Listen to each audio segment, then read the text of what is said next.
Waalaikumsalam. Waalaikumsalam Mas Pedro. Kang Gareng ana apa le? Dong dalem Mas.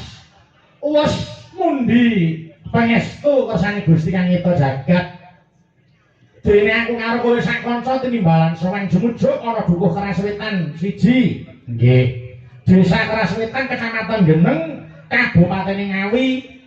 Iki awit saka nuwuni dawuh panjenenganing Bapak Gung Ariyanto Esos MSI lan Ibu Tutut nggone mala keramakake ya kuwi para Mas Fahrul kang wis anjatu krama ya kuwi Mbak Feni.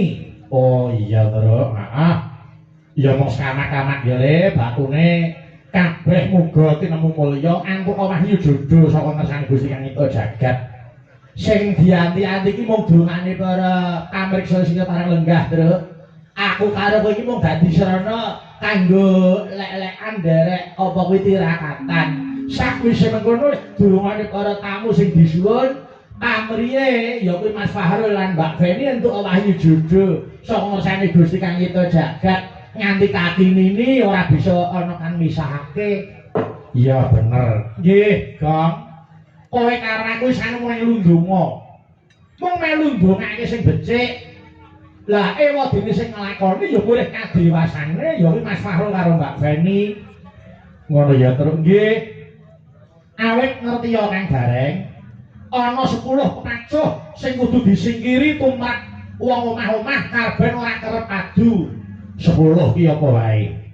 1 aja kulino nyepelekke siji lan sijine tumrap wong jejodohan kudu kajen kinajenan kudu ngregani kabecikan sing ditindakke dening pasangane. Nggih. Angka 2 aja ngedhekke sujana sing tanpa kanaliti. Aja gampang dakwa sing tanpa bukti yen ana buktine ya kudu dirembuk sing kanthi sareh lan wicaksana.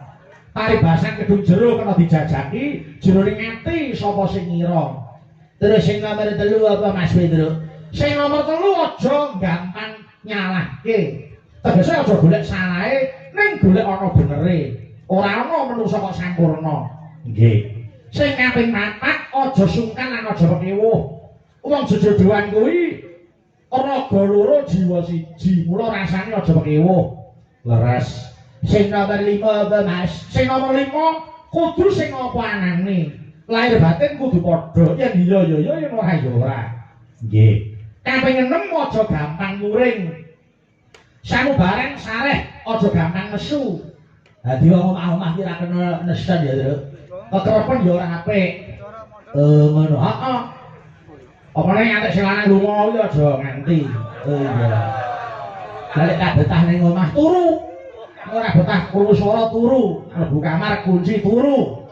Wis ora usah ngrungokke apa-apa. Nek keprot Remos ditampa atine.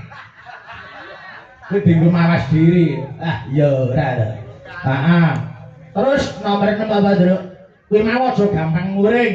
Nomor 7 ya kuwi aja lelangisan. Oh, heeh. Kabeh sing ngati kudu dilairani kanthi tulus, aja nganti malah nuwuhke masalah anyar. Sing nomor 8 kudu mudi kadewasaning jiwa. Wong omah-omah kudu mundak dina, kudu mundak dewasane aja bocahi. Sing nomor 9 aja nyepelekke perkara. Perkara gedhe apa cilik wajib entuk kawigaten. Sing nomor 10 ya kuwi aja ana campur tangan saka wong liya. Kuwi sing ngadani mbebayani. Ora saya rampung ning malah saya runyang kahanan rumah tangga yen dicampuri karo wong njaba. Mergo wong rumah tangga ibarate kaya duwe negara dhewe. Wong liya negara ora kena melu-melu. Oh, ngono. Heeh. Kejaba nek jaluki tulung wae mawa winates ora kena apa kuwi terus sak penake dhewe. Oh iya, matur nuwun terus dene wis ngelingi aku karo Bagong. Ing bab perkara kabeh ora kerep padudon wong omah-omah. Nggih, mula kokean gunung tanpa guna. Ayo, iki ngaturi bintang tamune Mas Yuda. Ah, diaturi pinarak kene. Petuk walang kekek. Walang kekek. Monggo yo, walang kekek.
Niku saya kepenak dirungokke. Wah, kuno ning mirasa. Yang diajak ngobrol ke depan, yang tidak di belakang. Sopan-sopane wong ngoten niku. Kono-kono. Sumingkir saka papan kene ayo Mandura. Walang kekek wiwit kula niku ngendangi bajah Waljinah. Nggih. Kita ratune walang kekek kira-kira aku kelas 1 SD ya. Kula itu jatah ngendani Ibu Waljinah walang kekek nganti saya keten lho Cak Yuda. Saestu wah. Kuno ning mirasa. Niku padha kalih para pamirsa Kabupaten Ngawi. Wiwit kula ndereke bapak nganti saya ini pecinta wayang Kabupaten Ngawi ora bakal luntur ning malah sangsaya subur Allahumma. Amin. Kabukten. Lho, iki wis jam pira sing kepareng mirsani sing jenjem lenggah sawetara isih ana sing ngancani awake dhewe. Hebat. Kaya mesti no. Sing jenenge wingi, Ngawi nganti Banyuwangi. Niku nek nggon daerah tresnani wayang, wis ora ana tandinge. Utaminipun mapan wonten ing Kabupaten Ngawi. Menika saestu maindhik dumateng wayang kulit.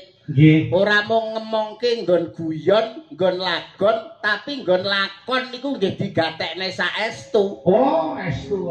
Nyai mriki niku gatekke marang lakon tenan. Ana banyolan diguyu, ana sanggih digatekke, ana sabet ya diapresiasi, ana gendeng ya dimakke. Mula bombong sing nyambut gawe. Muga-muga para pamirsa sing bengi iki dadi penonton, taun ngarep dadi penanggap. Allahumma Amin. Amin pun. Saestu nyicil ayem niki jelas setunggal sing mlebet taun ngarep. Sapa? Mbah Lurah. Apa Mbah Lurah wae. Ah, ora ya isin to pacare empun masuk lurah sak dhuwure kok ora, ora isin. Aya mung kari ndelok keperluane. Nggih. Lho dalange sapa bakune wayang niku ten Ngawi tetep ngrembaka ngaten lho Mas Yuda. Saestu wong kesenian wayang kulit menika di samping tontonan kebak tatanan ugi wonten tuntunanipun. Tuntunan kuwi werna-werna. Leres. Ana ning nggon wayang niku tuntunan agama ya dilebokake. Nggih. Tuntunan kemasyarakatan ya dilebokke. Nggih. Lho, guyon tari kena kuwi ya sok kanggo tuntunan. Oke, ada pesan moralnya. Nek tembung indahe ada wawasan edukasi, sarana informasi dan komunikasi. Yo, mbak araku sik. Siap. Dina Senin Mas Yuda. Aku neng Sragen. Mlaku Karo tuku duren. ana wong wedak. Kok lungguh ijen. Terus Bareng tak cedhaki sirahku dituthuk gandeng. Pengen mesti pengen. Pengen. Lah dijak apa ora? lah kono arep melu to. Melu apa ora? Nah aku no siap ae karek kono piye. Bang, bisa. Dijak ya bilang. Ya arek kono lah. Bisa tenang. Bisa tenang. Lanjut. Nggih. Selasa. Aku neng Solo. Ayo kae. Mlaku-mlaku Karo tuku nangka. enek cah wedok Rambute dawa. bareng tak cedhaki. Gombale mukiya. Alah lah dindong tak dong ning to tak tadi. Tak done to tak tadi. Tak done to tak tadi. Tak gitu. Apa iso bedake wong wedok karo gombal? Ah peteng mati lampu. Panci bengi kok ya. Panci bengi. Ate diure ra tau keramas kaya gombal. Dina Rebo. Ayo Aku neng Solo. Mlaku-mlaku Karo tuku bakso. ana cah wedok ndol Klambine ijo. bareng tak cedhaki. Aku dikroyok coro.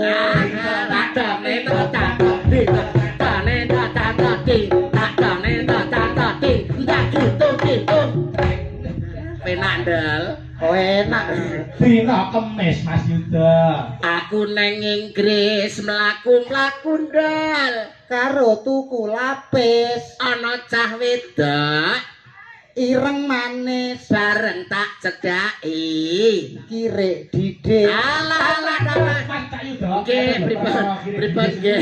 Masalah kirek didis. Kok ora iso mbedake antarane wong gadis karo kirek didis niku. Enggak ya kebangetan sing Nggih. makmur. Heeh. Iki nyapa? Nyapa? Ndang 3 menit to. Kisinan ora nek gamelane kok joget dhewe kan kisinan. Sapa? Kowe kisinan. Pancen iya. Dina Jumat Mas Yuda. Dina jemah ndol. Aku nang sawah Mlaku-mlaku karo ngusung gabah. Ana wong wedok. Bubuk mlumah bareng tak cedhaki ndol. murep. Duwe. Iki kok ora pas to koe. Ngarepe mburine ya ro. Wong enen kabeh, kabeh kudune ya kabeh. Lah ya sire arep kono mlumah to. Barang tak cedhaki to murep. Wedine tak kapak-kapakne. Dina Setu. Ya. Aku nang cepu. Bisa. Melaku Mas Mondol. Karo tuku duku. Ana cawe cacah mondol. Rupane ayu. Bareng kok cedak indel. Kleru mbok deku. Kok dene sik enom, Mbak. Denom jeneng ditotak den. Tong ditotak. Kaset. Nesu. Bareng tenanan ora gelem joget. Iki kok kaset piye? Kaset. Oh iya. Dina Minggu Mas Mondol. Aku ra metu. Mlaku. Aku ra metu iki. Metu ta ora ketang wong saiki metu ta. Ora ketang sithik metu. Wong ora metu kok kon metu. Ya ning jero omah kan ya kena. Mlaku-mlaku ning jero omahku, ngono kan ya kena. Dina Minggu. Aku ra metu. Mlaku-mlaku Nang jero omah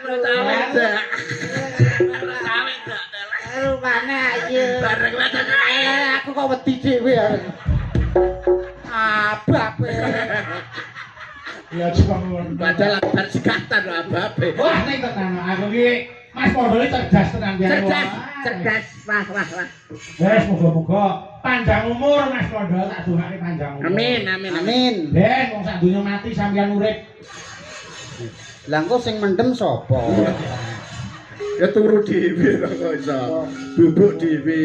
Yo, iki ujube tirakatan. Saestu. Kalih tasakuran jare Kyai Jawa niku laku sing ngampuh niku siji melek, loro sabar. Nggih to, artine sabar, ana sing olo-olo ya ora digawe lara, ana sing alembono ya terus ora dadi hubungan. Nggih. Karo tirakat wong sing sregep betah melek kuwi bakale akeh ganjarane. Ya malah marahi lara mah. Wong kon betah melek, betah luwe ya malah lara mah. Lha yo tirakate wong ngono kuwi betah luwe, betah melek. Ngono no mesine malah ampuh kuwi. Marahi lara mah. Kok Lho, lah wong lara omah kok bingung to, Mas? kowe iki ngawur wong lara mah kok. Kepengin ora lara omah. Ya pengen. Pindah kidul omah. Lho kan aman, ora lara omah pindah kidul omah. Mesti mari. Apik kula nomah, Mas. Lah nyapa? Ben ditabrak truk ndasmu. Kok wong senengane nesu lho.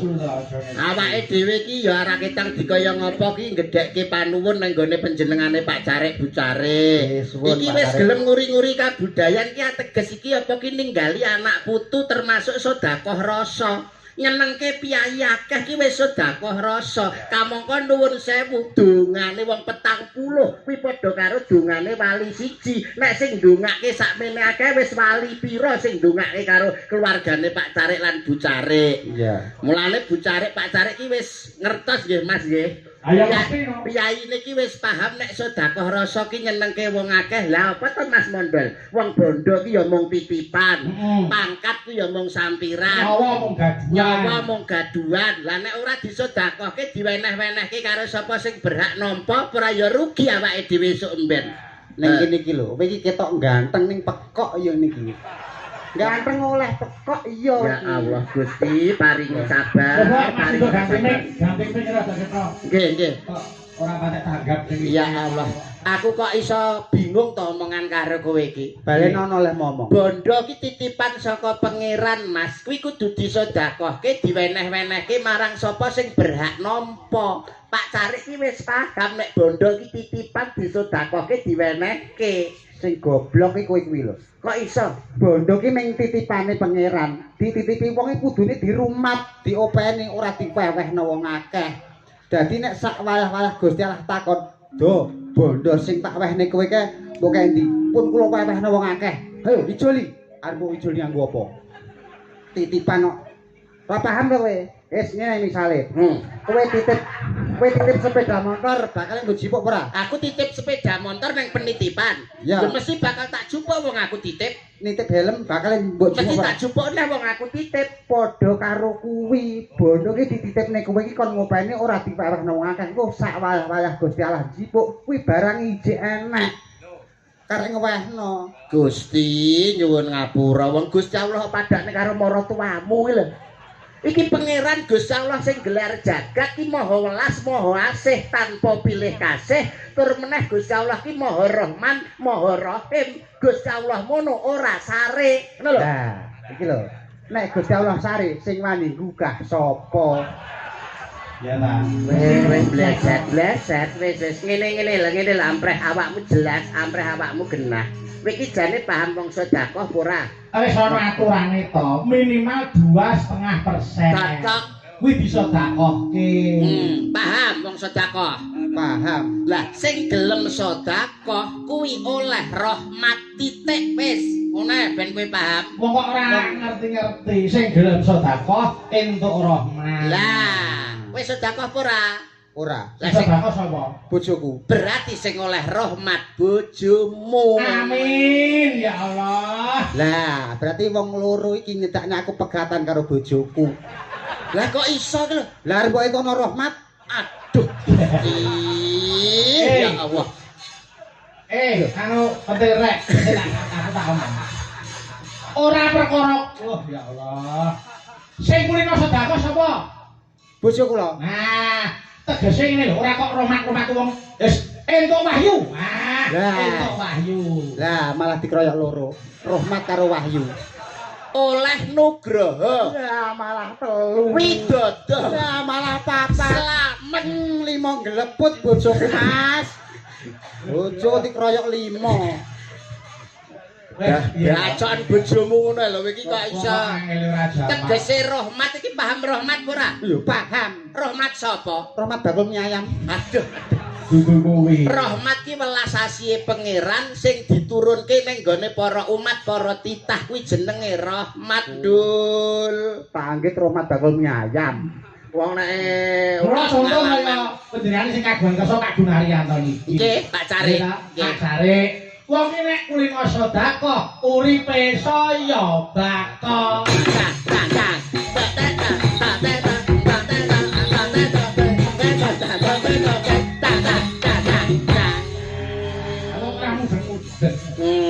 Ya udah.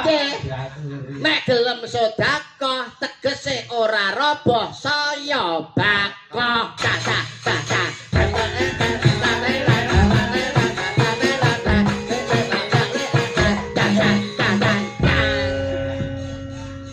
Nek wis wong gelem sedekah uripe sansaya bakok. Amin. Kuwi sing kate digoleki. Nggih. Dang-dang. Golek apa to? Nggih, golek apa? Dang-dang. Apa-apa sarwa turah. Lah, Pak Cari karo Bu Cari niku. nggih. Dang. Nek ora napa menika putra-putrane ora disengkuyung panjenengane arep piye kepaneh? Dang-dange urung.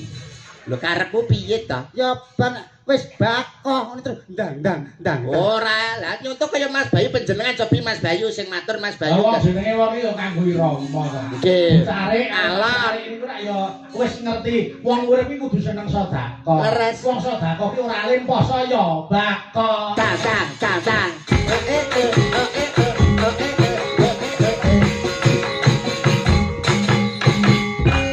Pancen leres dawuh panjenengan Mas Bayu, wong sedekah menika marai becik, marai apik, awit ana tetembungan becik ketitik ala ketara. Cang.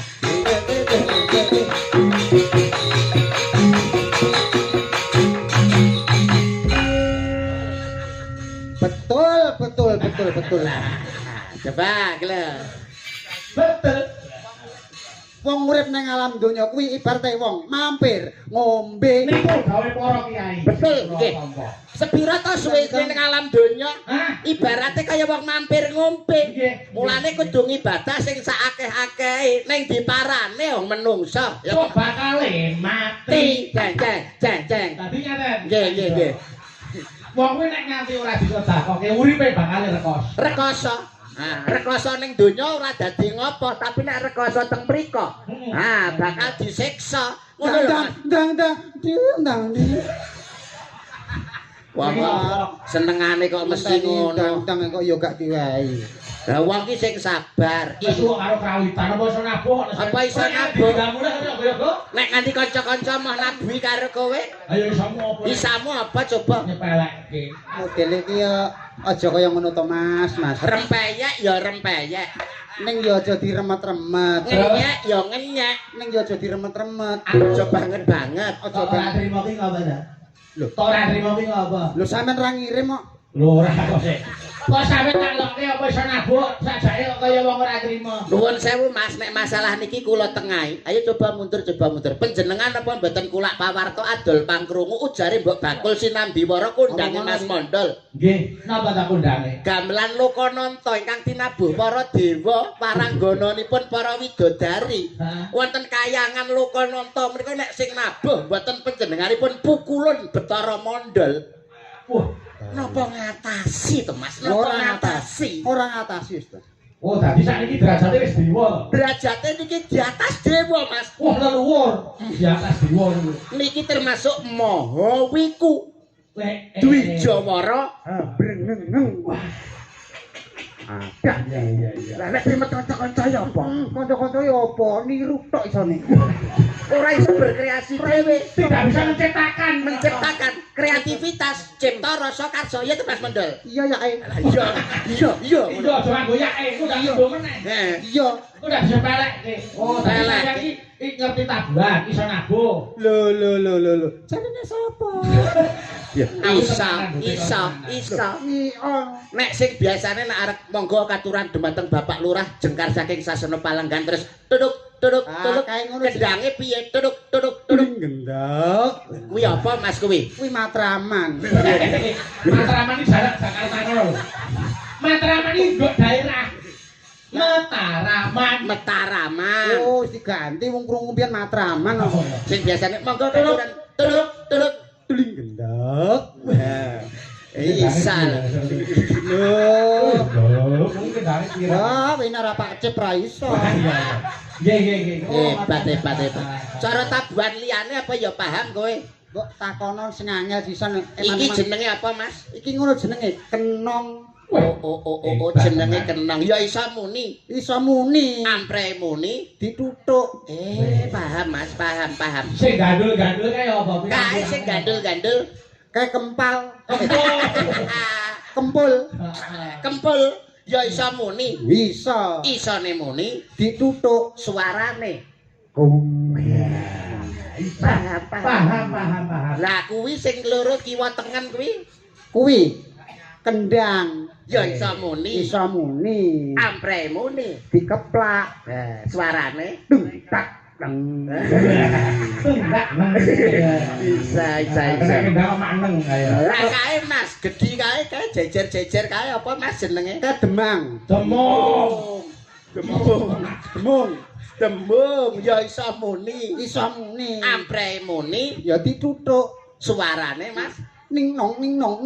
Weh. Tiang lho wis. lah sing jejer songo ki apa Mas Kae ngono kae onde. sinden Rono sinden apa takono? ya isa muni Iso muni ampre muni ya dituthuk. suarane Aduh. Panggilan. malah gila Ya saiki warang gonone dionekke. yo nek tutuken warang genene tutuken Betul lah, bocah. disepati aku sing duduk kowe sing ngendang ya Ya. dadi kanane kanca-kanca Ayo kendang coba kendangnya saiki nganggo tutuk Mas Mondol. alah kok tutuk to Mas Dang congor kok halus Ora ya apik cocot to. Ya ora. Sing nyentong Mas Dudok, sing kendang Mas Mondol. nyuwun tulung kanca-kanca kalih dibantu Kanca-kanca pendemung penyaron dibantu Ah, iya, nggih, iya, tolong nih. dibantu ya, tolong dibantu ya. Tolong dibantu ya. Ya, prak. jadi apa ayo Kayak kaya Pak Tarman. Tarno. Tarpan Ayo. Wis siap ya Mas Mondol wis siap Ayo. duduk Tuling gendak. Gong. Piye ta? Piye? Mangun pul. Kempul ngun. Piye? Piye? Wis tulis gendak, piye? Gong. Oh ya. Abanono to, abanono. nggih tuling ngendak Gong. ya Iki mosok cari okan. siap ya Ayo. Mas Mondol Ayo. duduk Tuling gendak. duduk Gong. Gongon. tak matem. Ngopo dibalang telek iki? Oh Sinta. Patah. Wong ngerti nek mustaqim kok ya. Bos kuliah. Ya. Tuduk, ketuduk, ketuduk. Mbak Niken.